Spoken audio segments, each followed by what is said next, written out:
Welcome to River Cities, the show about the great river cities of Newport and St. Paul Park. I'm your host, Jon Lyksett, and today we're at a really cool historic site. This is the Newport Train Tower.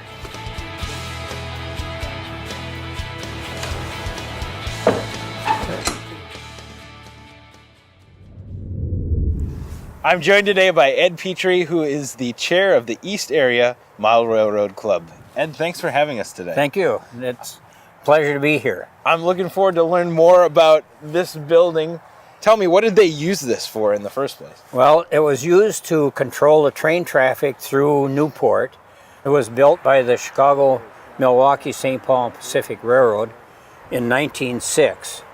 And it was an interlocking tower, so the guy that controlled it, when a train would come through, if he was on a westbound track and he needed to cross over, then the controller would throw the switches first, then drop the signal to let him go through. And it was interlocking so that it wouldn't screw up and get him on the wrong track or give him the wrong signal at the wrong time.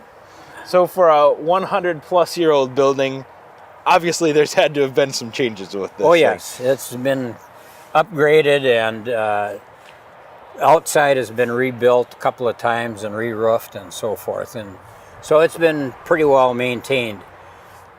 And we moved it in 1984 to this site from 12th Street where it sat before. Then we were able to go down to the St. Croix railroad tower down there and remove the levers so we could replace all 48 levers in this building. For a structure like this, how many of these might be left in Minnesota? Very few. There might be 2 or 3 at most. That's pretty impressive too, and it's clearly well taken care of. I'd love to take a chance to go inside and take a look around. Would that be all right? We'll go in and we'll show you what the levers and what they did when they were inside. Awesome. Well, let's head over to St. Paul Park and meet some volunteers who assist the police department.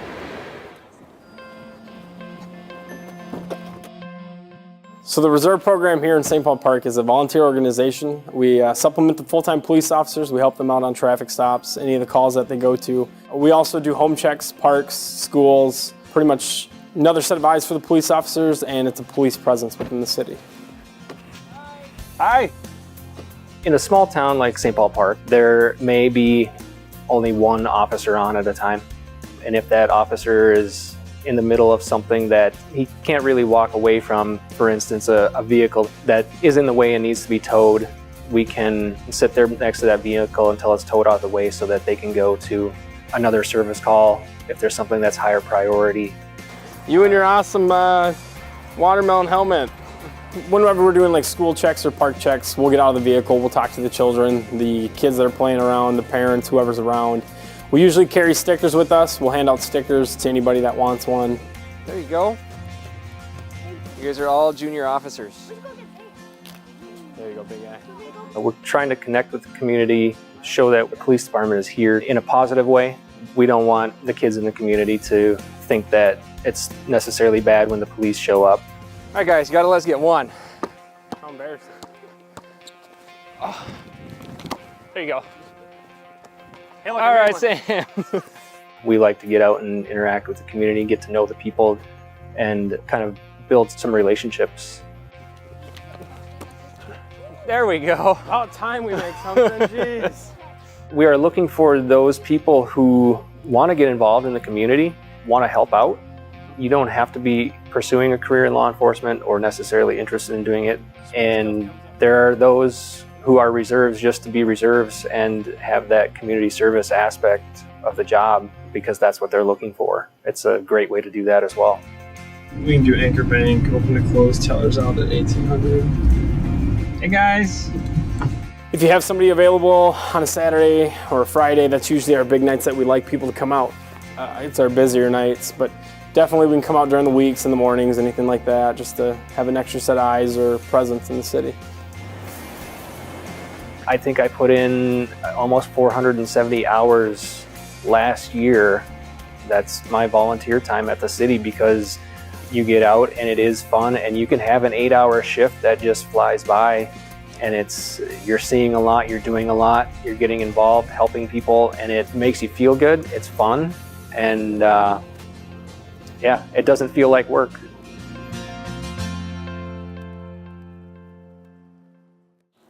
Well, St. Paul Park is always looking for more volunteers for the Reserves program, so stop by the city's website to apply. We're back inside the Newport Dispatch Tower, back with Ed Petrie. So what's been restored inside here? Well, when the tower was abandoned by the railroad up on 12th Street, there was only 7 levers left in here. Okay. And at the same time, the railroad abandoned the St. Croix Tower, and we talked to them, and they allowed us to go down there and remove all the levers from that tower. So we were able to replace all 48 levers that were original in the Newport Tower. So there would have been the exact same amount that we're seeing here today. Right. Wow. And they were used to throw switches, drop signals to let the trains go through or stop the trains, whichever. So what they used to do is they'd pull a lever and throw it. They had to do it in a sequence in order to so that the train didn't get the wrong signal. So they'd throw the switches first to cross them over, and then they would drop the signal so that the train would get the go-ahead to go. And that's why it was called an interlocking tower, because he could not throw the signal before he threw the switches. Sure. So I imagine, too, this was all mechanical, right? It was all mechanical. There was rods that went down along the tracks, a good mile on each side of this. So it took a good-sized man to throw some of those that were down there a mile. And the tracks out here, the first one is the Sioux Line tracks that used to go across the swing bridge across the Mississippi River. It is now used to go to the refinery. Then the other 2 tracks are east and westbound tracks that both the Sioux Line, Burlington, Milwaukee, and now, of course, the BNSF and the modern railroads, CP and stuff, use. So these are the main lines between the St. Paul and Chicago. So they're used a lot. So after the switch has been thrown, then, like you said, you have to signal the train to tell them what's going on. So how did they do that? Well, what he would have a radio, a phone, and he would call the next tower down the line and indicate to him that he has given clearance to this train. So then that fellow in the next tower would do the same thing as what he had done here. Like the St. Croix Tower, when a train came from that direction, he would call up here on the phone and talk to this dispatcher and tell him which track he was on, what direction he was going, and so forth. So then he would set things up and radio the next tower and make sure he had clearance to let him through. So it was a continuous thing going down. Before they had really the radios that they use now, they used the phone system to communicate back and forth. And then they had these staffs like this, and the dispatcher here would put a set of orders on it, and then he'd hold it up, and he'd have one of these for the engineer and one for the conductor, who would be in the caboose, which they don't use anymore. And as the train came by, he'd hold it up. The engineer would hold out his arm and catch the string, and then he'd have the orders, so he knew what was going on. Then he'd do the same thing for the conductor so that they both knew what was going on as far as where they were going next and so forth. Seems like a real high-tech way of communicating there. Huh? Yeah, that was the way it was before radios. Sure. So if they missed one of these, the train would have to stop and they'd have to get the orders, because otherwise they wouldn't know where they were, what they were doing. So behind us here, we've got something that looks pretty interesting. What is this on the wall? Well, this is the signals actually that were out here, and then we have a plan of the track that was here, and then it gives numbers for the switches numbers for the signals, and that corresponded with this. It also corresponded with the signals. And you can see where it says J to A route, he would have to throw lever 13, then lever 10, and then lever 30 in that order. Okay. And that was the way all these were set up. That's why it was considered a interlocking tower, because you had to do it in that sequence. And we now have a train going by, so we can rail fan at the same time. Well, I'm interested in taking a look at the train outside as well, so I'm going to enjoy this train going by. But first, let's send it over to St. Paul Park, where recently the fire department got together with Carbone's Pizzeria for a fundraiser delivering pizzas. For 5 decades, Carbone's Pizzeria has been a well-known staple in St. Paul Park for making delicious pizza and helping out its neighbors. Carbone's has been a big sponsor of the St. Paul Park Fire Department for years, and it was actually Shar Hemingston's idea about maybe doing a little fundraiser down here where Carbone's donates 20% of their profits to the fire department. During Heritage Days, Carbone's allows the fire department to use its land to sell tacos, and they're always finding different ways to give back to the department. Talking with Brian and stuff, I said, hey, what about if we deliver pizzas in a fire truck? And got a good response just from people in the fire department. Thought it was a great idea, so here we are. Good job. Want a picture? This turned out better than they thought, with a lineup of calls coming in at noon for 5 o'clock delivery. People have been calling all day, ordering. The trucks are going out, one at a time. I think we got 3 or 4 trucks delivering. We showed up at 5 o'clock when we were supposed to. We walked in the door and we were told we had 30 orders already and to get going. So I'd say so far it's a success. We're about halfway through. It's about 7 o'clock. We started at 5 and we've been going nonstop since. Yeah, well, thank you. You guys enjoy it tonight. Oh, we will. This is fantastic. Normally people don't see fire trucks used as pizza delivery vehicles, so many families were excited when they arrived at their home. We've been to about 10 houses so far, and all but one has had kids. So yeah, it's been a huge excitement. Everybody wants pictures, and so yeah, it's been great. Trick or treat. Just ignore the big dog in the costume. I just went on a delivery, and there was 5 older women that were playing cards, and they even jumped up when the fire trucks came. Good job. The fundraiser was much busier than expected, which caused longer wait for its customers. Sorry you guys that it's been taking a long time, but this is really great, and it's a little overwhelming, I think, for us at Carbone's here. We apologize for people that didn't get their order in, but I heard they had to turn their phones off because it was a lot of orders. Great turnout. It was fun. Just thanks for Carbone's and for always supporting, and we appreciate it. Carbone's tripled the number of pizzas sold that evening. A portion of the money raised will go to the fire department for training and new equipment. Next, let's head over to a River Cities classic about a man in St. Paul Park who's preserving a piece of history from the Rock Island Swing Bridge. In 1895, a critical connection was made across the Mississippi River. A 1,666-foot bridge connected the cities of St. Paul Park and Newport on the east to Invergrove Heights and South St. Paul to the west. The bridge had 2 decks. The lower deck initially served horse and buggy traffic and would later serve automobile traffic. The upper deck was built for rail traffic and was bought by the Rock Island Railroad in 1904. But what made this bridge so unique was the 400-foot rotating swing section that would allow barges and boats to access the rest of the river channel. At the time it was built, it was the longest swing-span bridge in the world.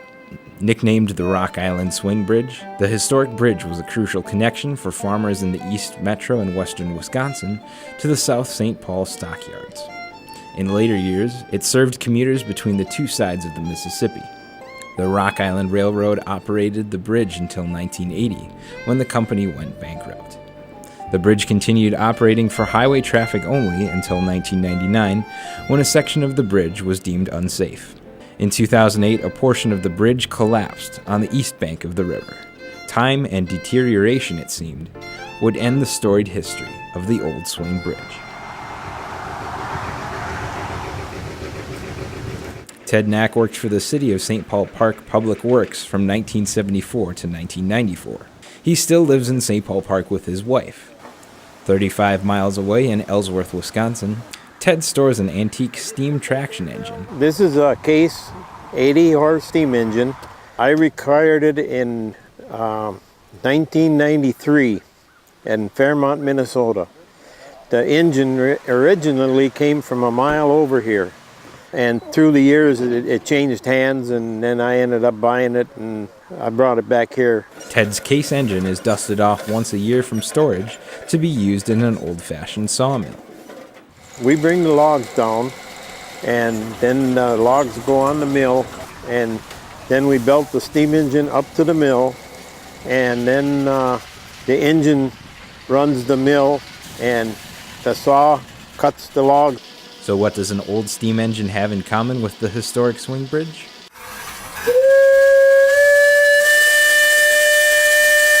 Attached to the Case engine is a whistle that was once used on the old swing bridge. It was on the railroad bridge in St. Paul Park when they built the bridge. They had a boiler on there, and they used the whistle on their bridge to notify the boats whether they would open up or not. When a boat was coming upriver or downriver, and he wanted the bridge open, he would whistle a long blast of his whistle to notify the bridge tender that he was coming.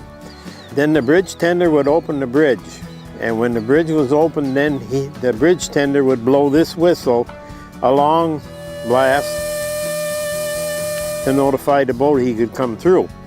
If the bridge couldn't open up, then the bridge tender would blow 4 short blasts, and that would notify the boat that he couldn't open up. With the advent of radio technology, the boiler and whistle were removed from the bridge in the 1920s. Ted bought the whistle from a former bridge tender for $200. And he was getting to the point where he was older, and he knew he wasn't going to be around for a long time, so he decided to sell it, and so I bought it.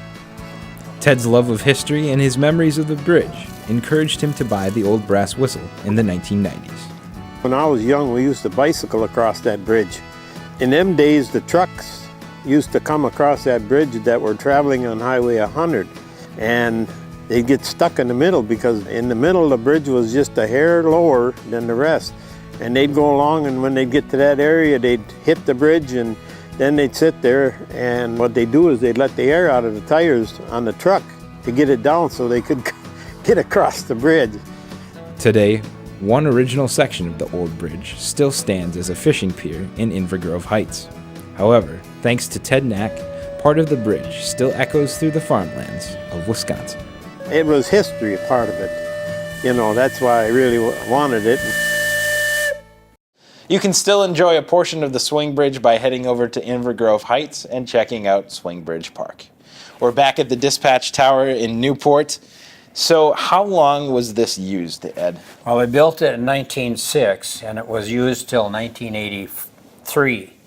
And then in 1984, we moved it from 12th Street down here and actually turned it so it still faces the tracks the same way that it did. So you guys picked up and moved an entire building? Well, we didn't. Oh, We had a mover do it, and the power company had to come in and take down all the lines because it was too tall.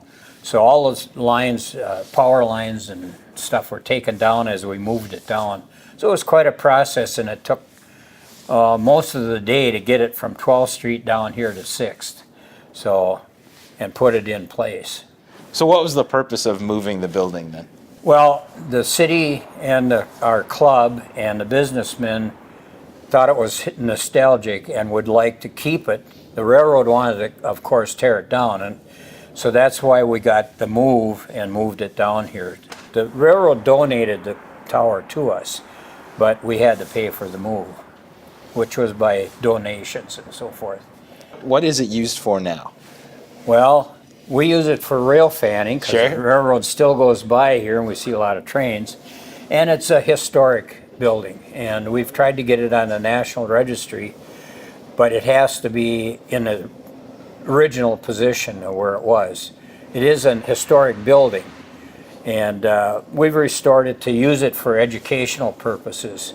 We plan on having a N-gauge railroad up here representing the trackage of what was existing in the 40s, so that when we throw a lever here, we can show on the layout electronically which switch throws, what signal goes down, so that we can explain to the people how it was really used in the heyday. A lot of levers, a lot of gear in here. How many people did it take to run this thing back in the day? One person. One person ran the whole system. That's got to be like the smartest person on the planet to be able to deal with all this. Yeah, he had to know what he was doing, that was for sure. And that, you know, you didn't have a whole lot of traffic at one time. He had to control how many came through, because otherwise it could get all jammed up. That's pretty impressive. With it all being automated today, yeah, to be able to deal with this, that's a lot different than it used to be. Ed, thanks for showing me all this. You're welcome. Well, let's head over to Newport Bailey School Forest, where volunteers come out to remove buckthorn every year. Each fall, when you look at trees and plants, do you ever wonder why some plants have become dormant and why some have stayed green? For the most part, what you see green could be buckthorn. Buckthorn is an invasive species. It's not a native species. It's actually from Europe. And it came over here to be used in hedges, and it's a great hedge plant, but it produces a whole lot of seeds. It can rapidly come into a forest, and because of the way it grows and because it has no natural enemies, it crowds out all of the native plants. Newport's Bailey School Forest is full of buckthorn, and that is why each fall volunteers come out to pull this harmful plant. One of the things it does is that it actually produces a chemical from the roots that inhibits the growth of other plants. So it shades out plants, it inhibits their growth with this chemical, and then it's got really dense, thick roots, so basically nothing else can come in. The female buckthorn plant has black berries that fall to the ground, which can cause buckthorn to reappear. So that's why many come back to remove this plant each year. Once you get to know it, you just kind of never forget what it looks like. Kind of round, ovally shaped leaves with really, really small teeth along the edge. The best way to get rid of buckthorn is by pulling it from the ground, which many volunteers this day did by using shovels and hand pullers.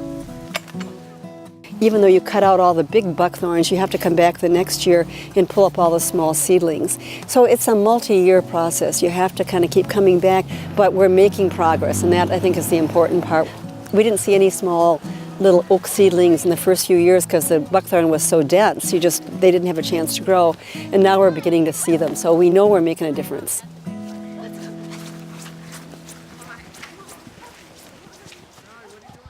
Contact the city if you'd like to help out next year. We're back at the old Newport switching tower.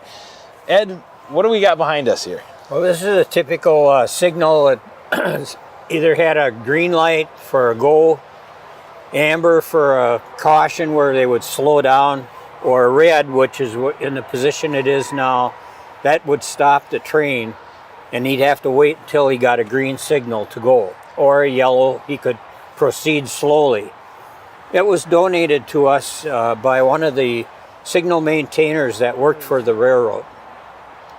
And we have some rail back here where we would like to get a caboose or some kind of a car that we can put back here, but preferably a caboose. Sure. So just a little bit more for the nostalgic part of the history. Great. Why do you think it's important to keep a building like this in place here in Newport? Well, the younger generation has no idea what it was used for, how the railroads developed, how they became automated like they are nowadays, how much work it was in the old days for the railroads to keep going and so forth. So it was part of history that we'd like to continue with the younger generation. Sure. So if there are people that are sitting at home they watch this segment, and they're thinking, man, I'd love to help out. What do they have to do? What can they do? Well, there's always donations that can be given to the club. We're a nonprofit educational corporation, and or they can join our club and physically help us repair the building, restore it, keep it up, maintain it. And if they're interested in railroads, we have a model railroad that we operate, and that's going to be operational in the fact of operating with a car card and waybill system to represent exactly how the railroads functioned at one time. Wow. And that's right across the street. That's in the next building over, yes. So speaking of that, what would you say if I asked to come back next month and took a look at that? You're welcome to come back. That sounds awesome. We'll show you what's going on. Well, you've got something to look forward to for next month. We also are open to the public between Christmas and New Year's, and we have a website that they can go on, and it's newportclub.us, and that'll give them the hours and so forth, and we'll also have the times in the Washington paper also. Awesome. Well, Ed, thank you so much for showing me everything You're welcome. today. I'm glad to do it. That's going to do it for this episode of River Cities. We'll see you next time from the great river cities of Newport and St. Paul Park.